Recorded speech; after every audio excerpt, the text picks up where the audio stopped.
Buthi angithi nje bangcwele, we bless your name, Almighty God.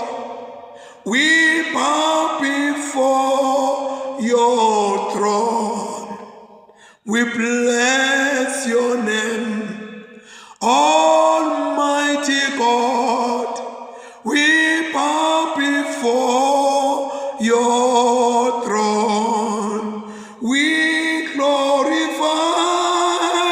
your holy name. Kawe lama kawe. We have just read from the scriptures, Psalms 110 to 112, and then we read from the book of the prophet Joel, chapter 2, verse 28 through chapter 3, verse 8, and then the gospel according to St. Matthew, chapter 16, we read from verse 13 to verse 20. But then today, as the Anglican Church, we also commemorate or remember Samuel Siberry, Bishop in America, in a year 784. So this is what is said about this day. This is an important day for the Anglican Church in America, for it is the anniversary of the consecration of Samuel Siberry to be the first bishop of the church there. There had long been congregations of the church in what were then called the American colonies, which looked to the church in England for episcopal ministrations. At the same time as George Washington was laying the foundation of the United States as an independent nation, Samuel Siberry was consecrated bishop by the Episcopal Church of Scotland, and so established the American Church as an independent province of the of the Anglican Communion. Thank you very much. Let us pray. God Almighty, our Heavenly Father, we thank you. This is your hour, and we allow you, God, Holy Spirit, to work through us and to do your will. Speak then, O Lord, we, your servant, are listening. This we pray in Jesus' mighty name. Amen. Bazalwane, siyaqhubeka nemsebenzi waNkulunkulu. Itolo la sigcine khona, sigcine labe sibona khona bafundi baJesu bananathi into letinzathu. Sigcine sibona ignorance, sabona unbelief, sabona kwesithathu kwaba forgetfulness.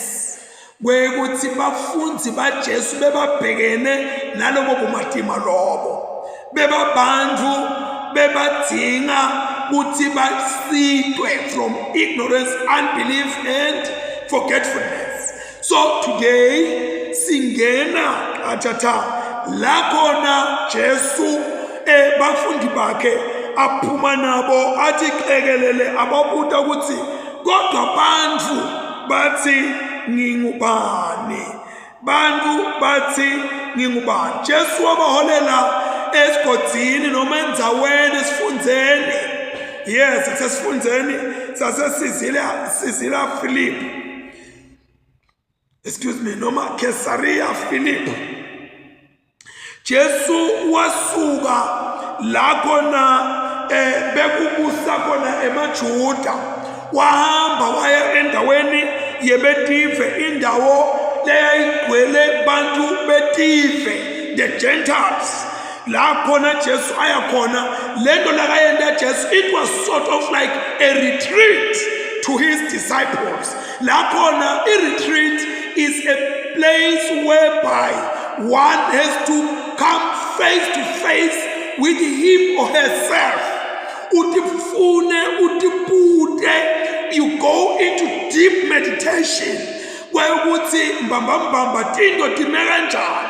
So Jesu wabanyula noma wabakhipha waphumela nabo waya kuleya ndzawo la khona kude khona siphithiphithi bantu labanyathela nabo lesiqumbi sebantu, wabakhipha Jesu kuso ngoba Jesu makafuna ukufundisa, afuna ukukhuluma nawe, afuna kwenta izinto letinkulu empilweni yakho, uyaye akukhiphe esiqumbini, akukhiphe kubantu. Lezi isikhathi ukhishwa ngathi ukhishwa ukugula, lezi isikhathi ukhishwa ngathi ukhishwa inzondo, lezi isikhathi ukhishwa ngathi ukhishwa i-unemployment, lezi isikhathi ukhishwe njengazuthi ukhishwa kwekuthi awutiva kahle, kanti Jesu ufuna ukukhuluma nawe. Lapha ke nawo sifunda kuthiwa le ndzawo lena it was about 25 miles, lokusho ukuthi about 46 kilometers esifundeni saseningizimu nempumalanga yelwandle lwaseGalile, lapho Jesu abahola abafundi bakhe waya nabo khona endzaweni lethulile, a peaceful place, and Jesu ubayisa lapho ngoba afuna kuyobafundisa. Uthatha isikhathi Jesu kwekuthi ayofundisa bafundi bakhe ngoba ufuna ukuthi bafunde lokuthi uthi yena kafika nabo Jesu lapho uthi bantu bathi indvodzana yemuntu ingubani. Jesu wabutaka lo mbuto lona hayi ngoba bekangatati kwekuthi ungubani, hayi futhi ngoba Jesu bekafuna kwekuthi every opinion yebantu kwekuthi bathi bantu ungubani, hayi futhi ngoba Jesu maybe unfortunately a type of dependence upon other people. Kodwa Jesu wabuta lo mbuto lona empeleni lo mbusto wawi-introduction, wawusiqaliso nje setinto letinkulu Jesu lebasatobanika tona. Ngamanye amagama ngathi kwakungama-starters. Jesu wabanika ama-starters kwekuthi baqale baclearishe their throats. Uyabona nawufika bohotela nofika kuphi kuba khona letinto lokuthiwa ngama-starters kutolungisa kahle le system yakho, so that nasewungena ku-main course kanti ukuthi i-system seyikwemukela kahle ubese kambe kuze kuyofika kuboma-dessert. So Jesu ubuta lo mbuto lona as ma-starters. Ubuta kuphi kaJesu? Ubuta eKesaria Philippi. IKesaria Philippi yindzawo leyayigcwele tithixo, yindzawo leyayigcwele emathempeli, yindzawo leyayinemadwala kwehle manti nabo-waterfall, yindzawo lakhona kwakuna God pen, kwakunelithempeli lalowo nkulunkulu loyo kwakuthiwa ngupen, P-A-N, God pen. So yindzawo leyayatiwa inetinto letinengi. Uyathi-ke ngisafunda lokhu ngokuthi Jesu ubathatha uyobabeka kule ndzawo lena, kuba khona ukuthi Jesu akuthathe akubeke endzaweni kumbe kube sekuguleni ugule, kube khona tibhedlela, kube khona tinyanga, kube khona abaprofethi, kube khona bonke abantu. Uthi Jesu phakathi kwalapha uthi ngingubani wena lokholwako, uthi ngingidokotela, uthi ngiyinyanga, uthi ngingumprofethi, uthi ngingubani. Lokho uthi Jesu ubathatha ubabeka esimeni lesifuna ukuthi sito identify ukuthi who do they say Jesus is, especially labantu bebaphila nabo kulezo sikhathi leso. So Jesu ubathatha ubamikisa lapho uya kuyobaniketa sifundo. And-ke lana Jesu siyabona ukuthi uyaguquka, uyapointa lokho. Sitakubona masinyane ukuthi bathini, kodwa namasinyane itabipointa kubo, ipointa laphana itholakala ne-answer wekuthi uthiwani. Bathi-ke labantu hayibo ya Jesu, labanye bathi unguJohane uMbhaphatisi, labanye bathi ungu-Elijah, labanye bathi unguJeremiah, labanye bathi ungomunye webaprofethi. Kuphendulela abantu labo. And kuna lokuthite wekuthi why bathi Jesu nguJohane umbhaptizi. Lokunye kungoba bebangamati Jesu. That's why they say it's John the Baptist. About what Jesus together with John, they did ministry almost at the same time. Bake bashumayela bobabili kwaze kufika isikhathi la khona Johane anqanyulwa khona inhloko. Futhi ke bathi Jesu ngu-Elijah noma nguJeremiah noma ngulomunye webaprofeti. Why basho laba profeti laba? Kungoba these prophets were used by God. Wabasebenzisa uNkulunkulu for reformation. Ngesikhathi into tonakele kuyishekelele, i-corruption kuyisakavukela, and laba profeti laba balwabo bafika bangabe intimidated by the status quo.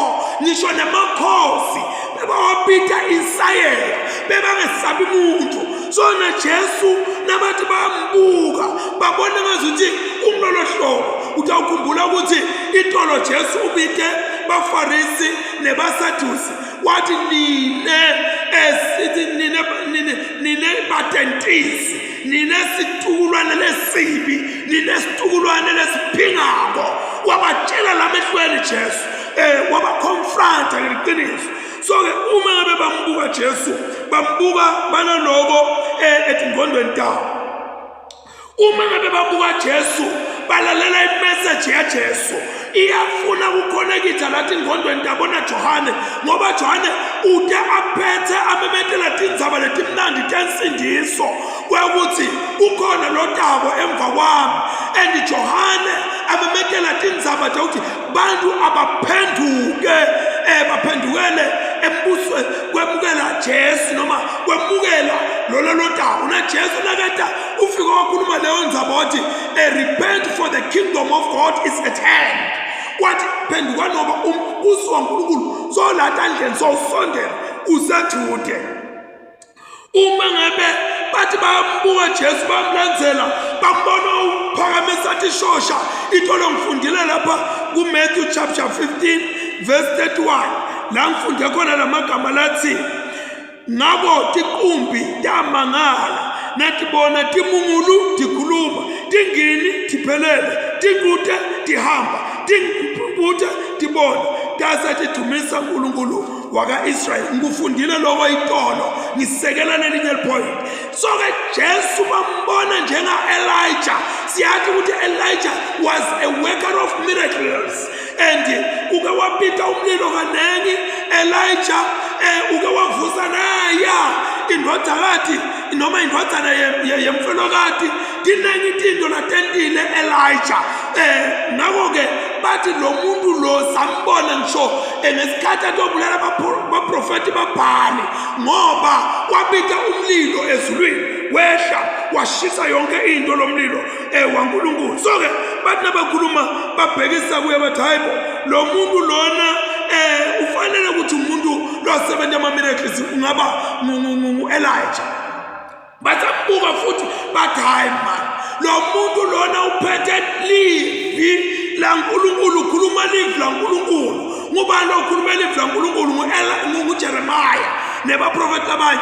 Jeremiah bekakhuluma abhale eBaruki, bese ke hanjwa yoniketwa ukuthi akakufunzele lebatsitha aletha livi la Nkulunkulu. So ke bebangakaduki at all, kodwa noma bangakaduki bebangasho yena Jesu kuloku bebakusho. So ke Jesu nakabuka lokho, Jesu bambona in a way kuna role lekayidlalako. Ingazuthi le ndlela bambuka ngayo babona shangathi upolitical, is a political messiah, ngoba bebavele bamlindele ukuthi utawufika messiah lokho bakhulula embandezelweni. And babheke ukuthi lo messiah lona a-overthrow noma agubungele lo mbuso wemaRomani nalenkcithakalo lebeyandile by then. Ngilokhu bebabhekile kwekuthi kubese kukhululeka Israyeli. Israyeli lebekade abanzetelekile, acindetelekile ngaleso sikhathi leso. and siyabona ukuthi lana kwaba nale tendency sort of like ku-underestimate kwakuthi Jesu ungubani ngoba Jesu bebamnika inhlonipho ngathini i-respect and honor kodwa nakwakunganikwa Jesu kwakunikwa lena yayinikwa bo-Elijah boJohane boJeremiah nabanye abaprofethi kanti Jesu kufuna thina ngabe sihlonipha yena simhloniphele lokho ukuthi ungubani Jesu empilweni tethu ungubani Jesu angilothunywe nguNkulunkulu kufuna simnike lokho noma leyo honor lekayideservayo uthi Jesu nineke asenitshele ukuthi nithi indodana yemuntu ingubani kuhle kwekuthi bafundi basahambana Jesu bethi indlebe tabo bethi kuthatha lebekukhulunywa abantu that was not bad uma ngabe sibazalwane kumqoka ukuthi indlebe tethu tikuthathe lokwentekako ku-community so that sitakuletha kuJesu ngemkhuleko konke lokhu lokwentekako lokuphethe kabi imimango kumqoka ukuthi sikulalele singabe sesidenta thina siba immune kwekuthi hawu akuthindelani nathi singelela naloko thina siqonde ezulwini salani nina ngoba nithanda izono cha bazalwane kufuna ukuthi sibalalele sithabe sesiyabathwala ngohlaka lokholwa sibaletha kuJesu Jesu ke ubuta ke manje sobhekisa kubafundi bakhe labevini ukuthi bantu bathini njani so tobhekisa kubafundi bakhe and lento lena iyangithinta ngoba lendlela lophendula ngayo indlela lehlulela indlela lowenta ngayo tintfo lendlela lomphendula ngayo Jesu ihlulela lendlela wena lowenta ngayo tinto noma lendlela lowenta ngayo tinto ihlulela indlela lophendula ngayo so ke siyabona ke lapha Jesu masinyane ubuta lombuto le kufanele kube umbuto lesitibuta wona malanga onke kwekuthi Jesu ungubani ngoba lokho kunemthelela kulesikwentako nalesikholwa ngiko lokwakuthi Jesu ungubani indlela lesikhuluma ngayo lesirelate ngayo kulabanye abantu indlela lukholo lwethu lolungiyo luzama ukhazela labanye abantu ukuthi thina simthola angubani Jesu lapha kithi so ke Jesu nakathi nineke nithi ngingubani Jesu he was pushing his disciples to say phela le ntabe nenta ngayo nihamba ngayo ngiyo le ntabe ichaza ukuthi mina ngingubani so kumqoka abazalwane kwekuthi sathi ukuthi masiphendula lo mbuto othi Jesu ungubani sathi ukuthi iyayi affecta indlela lesiphila sihamba senta ngayo tinto lapha ke bafundi siyababona ukuthi sebakuvetile kwekuthi bantu bathini kuhamba kanjani loka nalokuya and lana akufanele bazalwane kwekuthi impendulo yethu ukuthi Jesu ungubani igide bantu labane uyabona Jesu uyabuthi ungubani kude age le minyaka lesiphila kuyo who is Jesus uyabuthi Jesu kwekuthi ungubani kunendlela le lusiko lwemaswati noma lusiko lwema-Afrika noma lwema-Europeans ungubani kulolu siko ngisho ngathi wabathatha wababeka la kunetithixo khona uyabuta Jesu uma ngabe sekugidwa kwentwa lokhu ungubani Jesu uma ngabe sekujatshuliwe ungubani Jesu uma ngabe sekubuhlungu ungubani Jesu imbuto lena lefuna ukuthi siphendule singakhathali ngoba lokhu kuyasisita ekwambeni naye uthi ke lapha nakaphendula Peter wena unguKristu waNkulunkulu unguKristu indodana yaNkulunkulu ophilayo you are the Messiah Christ the Son of the living God oh ngiyawathanda lamagama excuse me Peter sekaphendulile washo konke waphinde futhi washo naloku Jesu labamcomplimenta ngako loku accurate wena Peter waqonda ke ngqo kwekuthi Jesu ungubani nasekaphendula wangabe Peter aphendula impendulo talabanye bantu and Jesu bekanetulu kwabo Johane kwabo Elijah kwabo Jeremiah kwalabanye abaprofeti bekanetulu Jesu kwekutheni wenta nje a national reformation bekanetulu kwaloko Jesu bekanetulu Jesu ekutheni usebenza ema-miracles noma uletha nje tindzaba letimnandi kodwa Jesu was the Messiah. Jesu was the Son of God. Ngifuna ukuthi ngikusho lokho kuqaqe and lokhu sesingakusho sikugoqode kancane nje ukuthi lendlela aphendula ngayo Peter nakathi you are the Messiah, the Christ, the Son of the living God.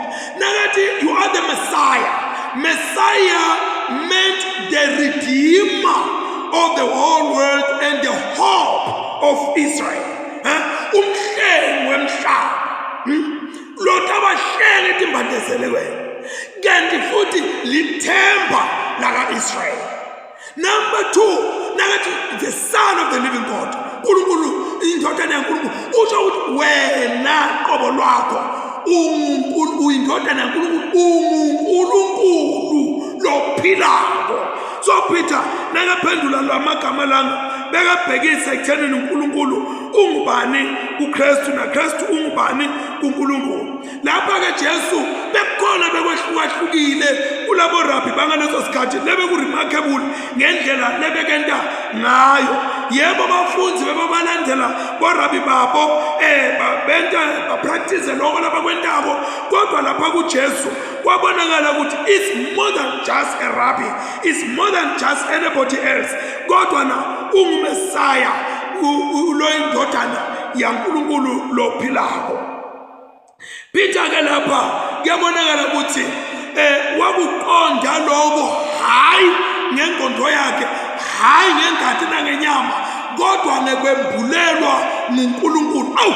Yazi yamnandi indaba abazalwane wekuthi uNkulunkulu wamembulela Peter. Uyake ngengacabanga lapha Jesu nakayiphendula lendzaba ya Peter wekuthi lokhu Peter akuveli kuwe kodwa babe nguye lokwembulele nguye lokhuluma ngawe. Uyabona indlela uNkulunkulu lakhuluma ngayo uyasiya isikhathi sigade ukuthi akhulume in a strange way.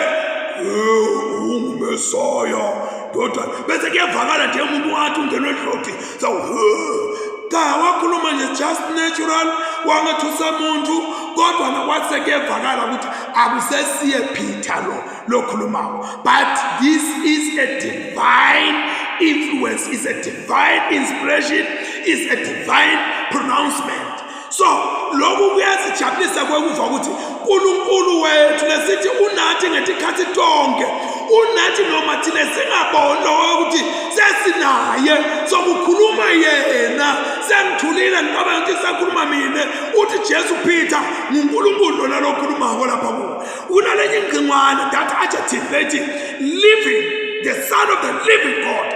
Why Peter athi you are the Son of the living God uthi uyindodana yaNkulunkulu ophilayo sizathu kunalabo uNkulunkulu labakhona lapha eCaesarea Philippi labangaphili sembekela ukuthi kungaba boNkulunkulu bale age lesikuyo ngaba boNkulunkulu beculture ngaba boNkulunkulu abaphili kodwa ukhona munye lophilako ngilodala izulu nemhlaba nako konke lokukhona.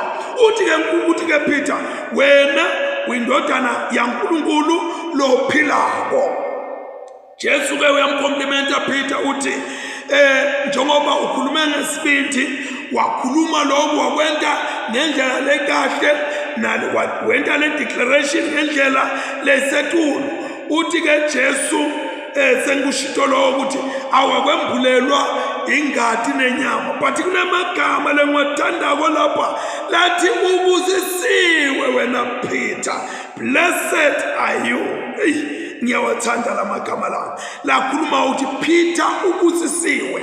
Peter sekakhulumile lokho kukhuluma emavi aNkulunkulu, kuvuma, kusetshenziswa uNkulunkulu, kukwenta ube lobusisekile. When you genuinely become a conduit of God's good news, you become a blessed person. Why, Peter, are you blessed? You are blessed ngoba ubone tintfo labanye labangatiboni. Uma ngabe ubona tintfo uNkulunkulu akutshengisa tintfo, you are blessed kubona, kusibusiso kubona. And-ke nalowa ukuthi uNkulunkulu ete ngawe emhlabeni, ahambe ngawe, aye kulela khaya livakashele, aye kulela longasebenzi, awumsithe kuthathwa umsebenzi, aye kunange lo eswele awumsitha, uNkulunkulu nakahamba ngawe, you are blessed. Usho njalo Jesu uthi ubusisiwe wena Peter, ngoba letinto leti tivela kubabe, dababe manje uthi babe ufune kuhamba ngawe, endlulele ngawe kithi. So ke lana siyabona ukuthi kusho kuphambana nebafarisi. Ntithe itolo bafarisi, they believe in the oral and in the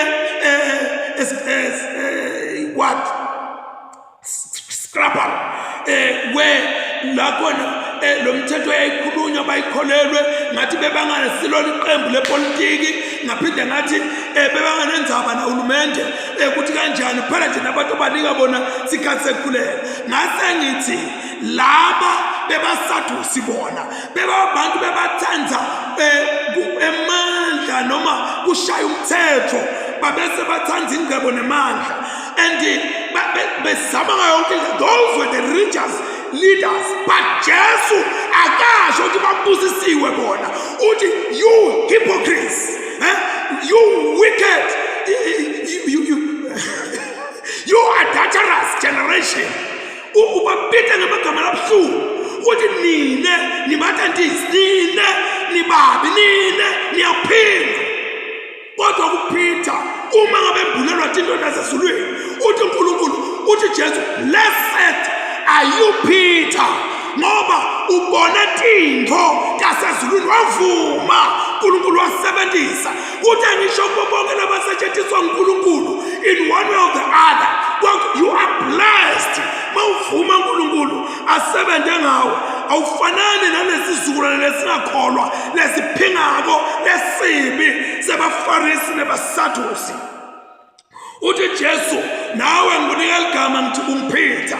Le gama ke lithi Peter ngekwesiRoma, laligama lelivamile li-recognize ngalamanye amagama, and ligama leli Jesu manje lasakalikhuluma kuPeter lelita nema-promises, lita netethembiso kwakuthi Peter, le gama lithi Peter lisho litshe noma lidwala lencane, lisho nje lidwala. Uthi ke Jesu kuPeter, you have become a rock. Now you are Peter, you have become a rock. Wow, my God.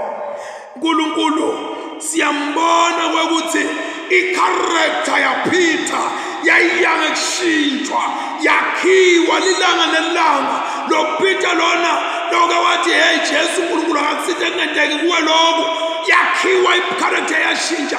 Lo Peter loke wathi angibide ngithi angihamba ethi kwamandi, waqila wakhala, yashintshwa Peter. Letinye tintfo ngesikhathi ngathi sesiyehluleka siyabetheka, Jesu usuka semsebentini wekushintsha thina to become. So uthi kuPeter, you will be a rock, you will be a reliable, a solid place where I will build my church. Kodwa nake uyabona lapha uthi Jesu, I will be on this rock, I will build my church. And lapha kune controversy ukuthi bekathi utalakhela ethi kwaPeter na leli bandla lakhe Kristu okanye. Kodwa nje asengibeke lokho ungathi ungibona ngikuva uxaqile. Kwauthi Jesu uthi ingathi uyatibuka yena, uthi on this rock I will build my church. Usho njalo naPeter ngitamfunda masinyane lathi Jesus is the cornerstone. athi thina singilamatshe lamancane ekwakha, the living stone, to build the house of God. But Jesus is the cornerstone. And kunokwenteka futhi ukuthi Jesu ukhuluma lamagama uthi, on top of this confession, ethi kwalesivumo so uthi mina ngingumhlengi wemhlaba, ngilithemba lelilithembe, nginguNkulunkulu emhlabeni, ngitawulakha libandla lami. Noma kunokwenteka kwengingeke kwakuthi uthi uNkulunkulu kuPeter, on top of faith, the church of Jesus Christ is built on top of faith. Faith is the substance of the things that we are hoped for. Even evidence of the things that we believe in. So uthi Jesu libandla lakhe lakhelwe ethi kwesivumo, siyavuma simvume ukuthi uMessiah uyindodana yaNkulunkulu ophilayo. That is where the church of Jesus Christ is built. The church of Jesus Christ is built on top of faith. Makude kukholwa alikakheki libandla laKristu lapho, kodwa kudingeka ukuthi kube nekukholwa. So ke uthi ngiyawulakha libandla lami. This is 1 Peter chapter 2 verse 4 to 5. Ngicela kumfunda ngesingisi ngitaba fast. Lena lengisanda kumusho ukuthi Peter, coming to him as to a living stone, rejected indeed by men, but chosen by God and precious, you also as living stones are being built up a spiritual house, a holy priesthood, to offer up spiritual sacrifices acceptable to God through Jesus Christ. Hallelujah. Let me quote it. 1 Peter chapter 2 verse 4 to 5. Uthi Jesu ngitawulakha libandla lami. Lapha kuNew Testament kweqala la kuvela khona libandla. Legama lethi libandla libuya ku-ecclesia. NgesiGreek legama lithi ecclesia.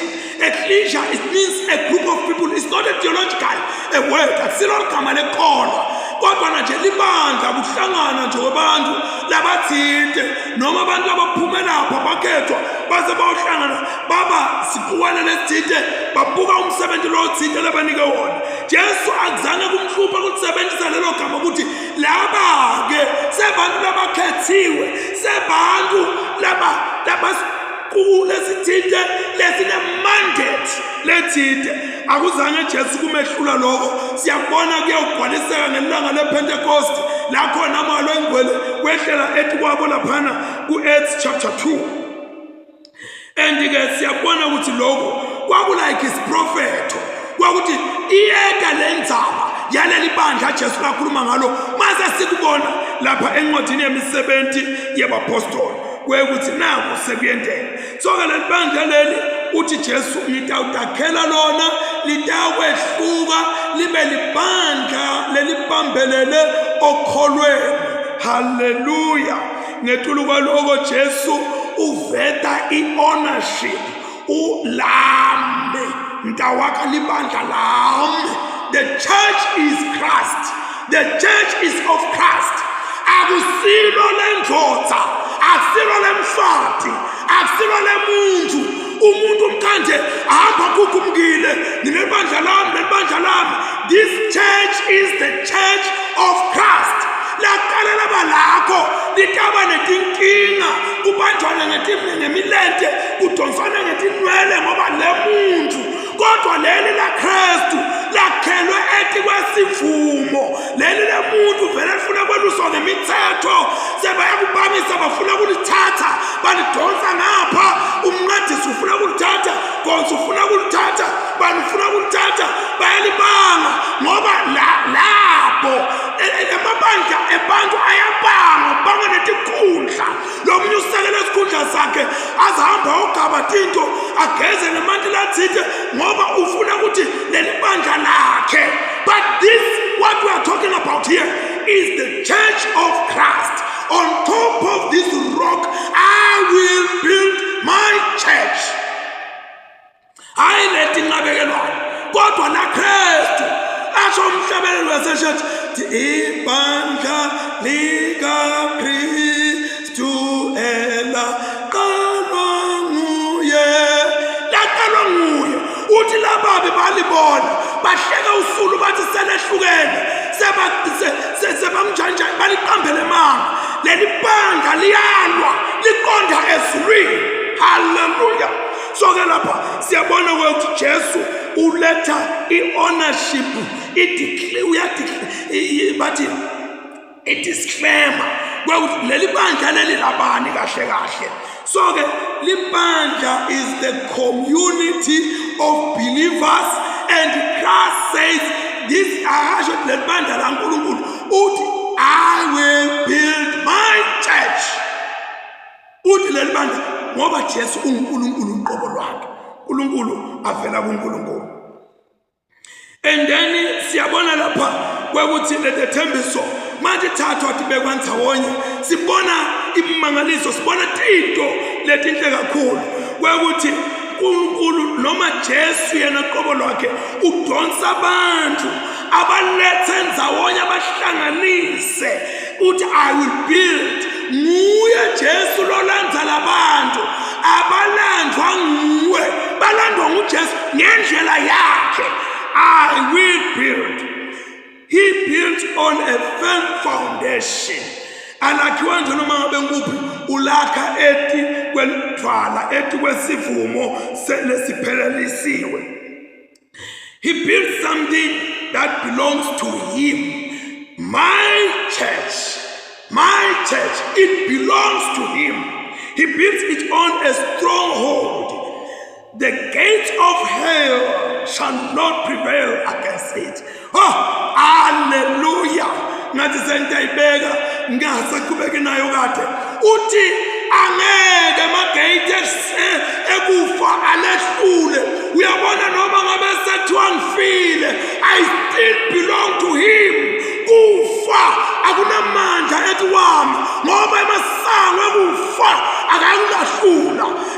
Amandla ama-policies nakhona noma abantu bama-policy ku-enforce ama-policy lathinteni kodwa akalehluli leli bandla ngoba liqonda ezulwini. Liyalwa lihlaselwa njalo kodwa liqonda ezulwini. Uthi Jesu yaphetha ngikunika nathi tihluthulele loku bopho lokuthi awukhiwa ngala ukhiwa emazulwini. Lokho ukuthi Peter was given an authority yoku-establish leli bandla lokwenta lo msebenzi. And yena namuhla ke kunene kungawangafuni ukungena kuko kwekuthi succession what wabeka tandla kwaba kanjani. Cha, angifuni ukungena lapho ngoba sengikaze ngene nginyathele kanti isikhathi sami sisangivuma. Kodwa Jesu liBhayibheli lithi tikhiya wathi nika Peter. Akathanga Peter utobe sekuyendlulisa-ke. This is a succession. Utobe sonika abantu emva ngoba unika bani. Sekulokufunda kwethu sithi interpretela thina. Kodwa Jesu uthi Peter, I give you the keys. Ngikunika tikhiya. Futhi lokho akusho ukuthi Peter siyongena ngaye ezulwini. Akusho ukuthi sesiyothandaza kuPeter. Akusho ukuthi Peter bonke labahlele etithulweni bathi sihleli lapha thina sesibo Peter thina sengimi-ke sengihola njengaPeter nangikuqosha labandleni lami sokuqoshile naNkulunkulu ezulwini nangikunquma labandleni lami sokunqumile hayi wakho lokho angeke sikuphikise entweni yakho kodwa thina sikholelwa ukuthi the keys were given to Peter. And the only gateway to get into heaven is Jesus Christ. Uthi Jesu, I am the way, the truth, and the life. No one comes to the Father except through me. Uthi sotositshela manje uthi sesinqanqanqa wena-ke funa sihambe sikukhothama sikukhontakhonta kwekuthi angeke sikhona ngena ezulwini uma ngabe kungekho wena. Nawe usenenkinga ufuna ukuthi iqelele kuyongena le. Awunongena lena ukuthi bohola ibandla elikhulu kangakanani bewenja lena singena. The only key word is Jesus Christ.